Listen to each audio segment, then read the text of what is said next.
విజయనగరం జిల్లా రాజాం పట్టణానికి చెందిన రోయిషీటర్ దేవరాజును అరెస్టు చేసినట్లు రాజాం సీఐ నవీన్ కుమార్ తెలిపారు. కంచరాం గ్రామానికి చెందిన రవిమోహన్, రాంసుందరం అగ్నిమాపక కేంద్రం సమీపంలో మద్యం తాగుతుండగా రౌడీషీటర్ అక్కడికి వచ్చి వారిపై దాడికి పాల్పడ్డాడు.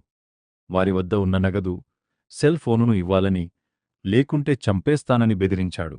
1000 రూపాయలు, సెల్ ఫోనును బలవంతంగా లాక్కున్నాడు. బాధితులకి గాయాలవడంతో వారిని ప్రభుత్వాసుపత్రికి తరలించారు.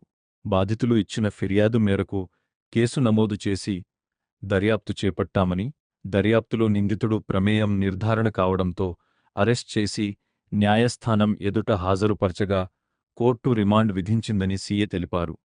ఇలా ఎవరైనా బెదిరింపులు, బలవంతపు వసూళ్లు వంటి నేరాలకు పాల్పడితే వారిపై చట్టపరంగా కఠిన చర్యలు తీసుకుంటామని సీఐ నవీన్ కుమార్ హెచ్చరించారు. ప్రజలు ఎవరైనా బెదిరింపులకు గురైనట్లయితే వెంటనే పోలీస్ స్టేషన్లో ఫిర్యాదు చేయాలని సూచించారు.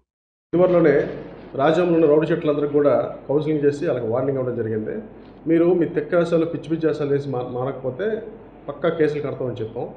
అయినప్పటికీ కూడా కొందరు రౌడీజం చేస్తూ వారి పనులు మానుకోలేదు. ఇదివరలో ఒక ఇద్దరు పంపించేటువంటి ఇటువంటి ఇల్లీగల్ పనులు చేసిన వాళ్ళకి ఇది అలాగే మొన్న సాటర్డే కూడా దేవరాజ్ అలియాస్ దేవా అని చెప్పేసి ఈయనకి ఓల్డ్ రౌడీ షీటర్ ఈయన ఇక్కడ మన కంచనంకి వెళ్ళే దారిలో ఉన్న ఒక తోటలో ఇద్దరు వ్యక్తులు అక్కడ వైన్ షాప్ పక్కన డ్రింక్ చేస్తుంటే వాళ్ళ దగ్గరికి వెళ్ళి నాకు మందు ఇప్పిస్తారా, ఇప్పించకపోతే మిమ్మల్ని చంపుతాను, నరుకుతానని బెదిరించి వాళ్ళిద్దరిని కూడా ఒక రకమైన ట్రాన్స్లో బెదరగొట్టి చచ్చిపోతారో మీరు నాతో పెట్టుకుంటేని వాళ్ళ దగ్గర ఉన్న 1000 రూపాయలు మరియు ఒక సెల్ ఫోను వారికి వారే భయపడి ఇచ్చేటట్టుగా చేసుకున్నాడు.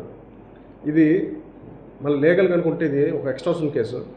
సో బలవంతంగా ఒక వ్యక్తిని చంపుతానని బెదిరించి ఆయన దగ్గర నుంచి అమౌంట్ కానీ ఏదైనా వస్తువు కానీ తీసుకోవడం అనేది. కాబట్టి ఆ సెక్షన్లు వేసి ఈరోజు అరెస్ట్ చూపించి రిమాండ్కి పంపిస్తున్నాం.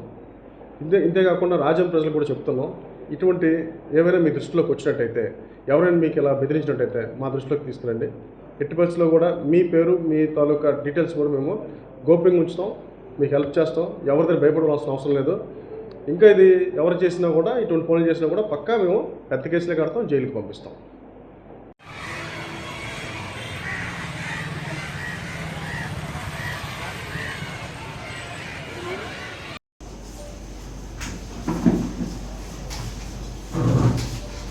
కస్టమర్గా ఫోన్ చేస్తాం.